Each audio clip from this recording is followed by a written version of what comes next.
ॐ नारायणं नमस्कृत्य नरं चैव नरोत्तमं देवीं सरस्वतीं व्यासं ततो जयमुदीरयेत्। नमस्कार, स्वागत है आप सभी का हमारे YouTube चैनल पर। जैसे कि हमने आप लोगों को सूचना दी है कि अब महालया पार्वण पक्ष चल रहा है। कन्या के सूर्य में महालया पक्ष मनाया जाता है। आश्विन कृष्ण पक्ष को महालया पर्व कहते हैं। महालय इत्यादि कितने होते हैं ये पिछले साल हमने श्राद्ध चर्चा जो की थी उसमें बता दिया कि महालय किन का कैसा होता है, पार्वण किसको कहते हैं और पार्वण कितने प्रकार के होते हैं।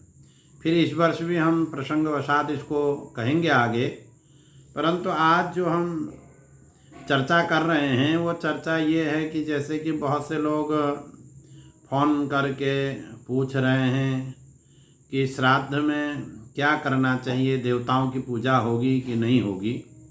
इन सब बातों की चर्चा आज करेंगे थोड़ी सी में। जैसे कि कई लोगों को यह शंका होती है, हम पिछले साल भी इसका समाधान कर चुके हैं और कई बार हम फ़ोन से इसका समाधान कर देते हैं कि श्राद्ध के दिनों में देवताओं का देव पूजन होगा कि नहीं होगा। एक शंका ये है। तो श्राद्ध के दिनों देवताओं का पूजन क्यों नहीं होगा?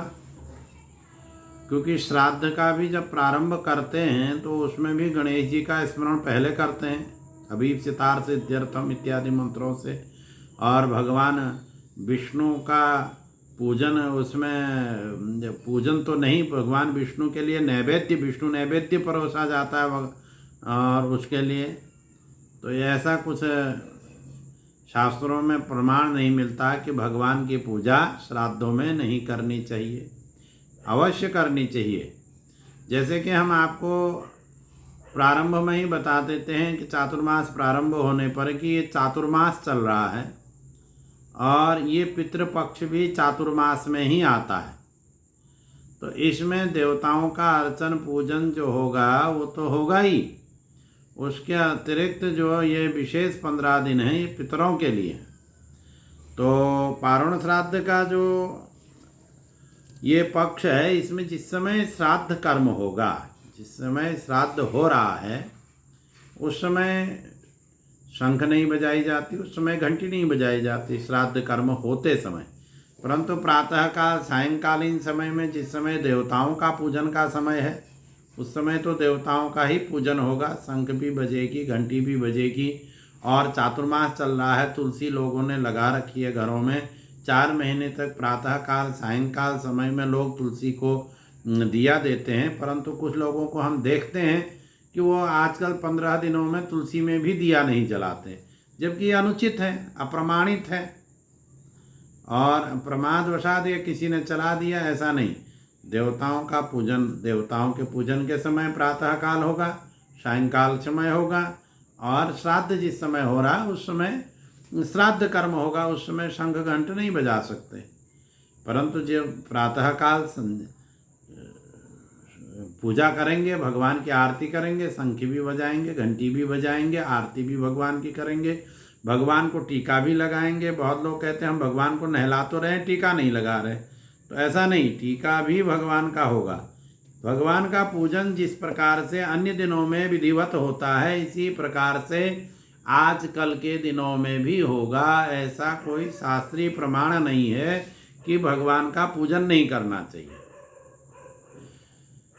हाँ, जो श्राद्ध करता है व्यक्ति है वो इन 15 दिनों में लाल टीका नहीं लगा रहा है तो उसका एक अपना मान्यता है कि वो भगवान के प्रति, इस पितरों के प्रति श्रद्धा के कारण लाल टीका नहीं लगाता है, कि लाल वस्त्रों का प्रयोग नहीं करता, सफ़ेद वस्त्रों, श्वेत वस्त्रों का ही प्रयोग करता है, श्वेत वस्तुओं का ही प्रयोग करता है हर चीज़ में।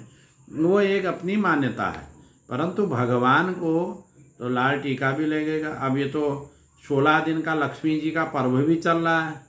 राधाष्टमी से, माने नंदाष्टमी से लेकर भाद्र शुक्ल पक्ष की अष्टमी से लेकर के आश्विन कृष्ण पक्ष की अष्टमी तक ये जो 16 दिन है ये तो लक्ष्मी जी के दिन हैं।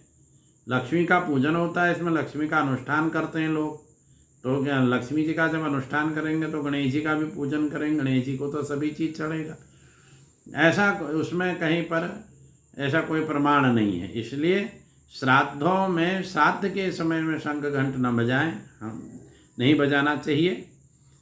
और परंतु प्रातःकाल सायंकालीन समय में, जिस समय में हम देवताओं का पूजन करते हैं, संध्या करते हैं, उस समय में शंख घंट सब बजेगा विधिवत, जैसे हम पूजा करते आ रहे हैं। तुलसी में दिया जलेगा, ये सारे कर्म होंगे। शंख नहीं बजाने का ऐसा कुछ कहीं पर प्रमाण नहीं है।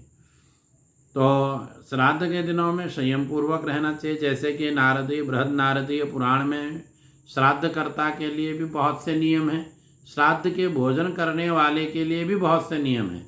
उन सब नियमों का पालन करना चाहिए, संयम पूर्वक रहना चाहिए। ब्रह्मचर्य व्रत का पालन इन दिनों में करना चाहिए और शुद्धता से रहें। विष्णु सहस्र नाम का पाठ करने से पितरों को पितर आनंदित होते हैं। पितृसूक्त का पाठ जानते हैं तो उसका पाठ करिए, गीता जी का पाठ करिए, तो इन सब का पाठ करिए। और स्वाध्याय इत्यादि इसमें कुछ भी वर्जित नहीं है। तो इसलिए ये सब कुछ करके पितर उससे बड़े प्रसन्न होते हैं। श्रीमद् भागवत के 1 श्लोक आधा श्लोक जो भी हो उसका पाठ करिए और पितरों का भी स्मरण करिए। तर्पण नित्य करिए। तर्पण की वीडियो पिछले साल की हमारी पड़ी हुई है, उसको देख करके करें। नहीं तो अपने आसपास में रहने वाले विद्वान ब्राह्मणों को बुला करके तर्पण करवाएं, श्राद्ध कराएं। श्राद्ध करना अनिवार्य है। आगे की वीडियो में भी हम लोग श्राद्ध के बारे में चर्चा करेंगे। नए नए विषय जो भी आएंगे उन विषयों को हम यहाँ पर चर्चा के माध्यम से करेंगे। गुरुजनों से भी चर्चा करके उस विषय को रखेंगे। तो आप लोग श्राद्ध करें। श्राद्ध का यह पर्व चल रहा है और पितरों का भी स्मरण करिए, देवताओं का भी स्मरण करिए। सबका कल्याण हो, यही हमारी भावना है। नमस्कार।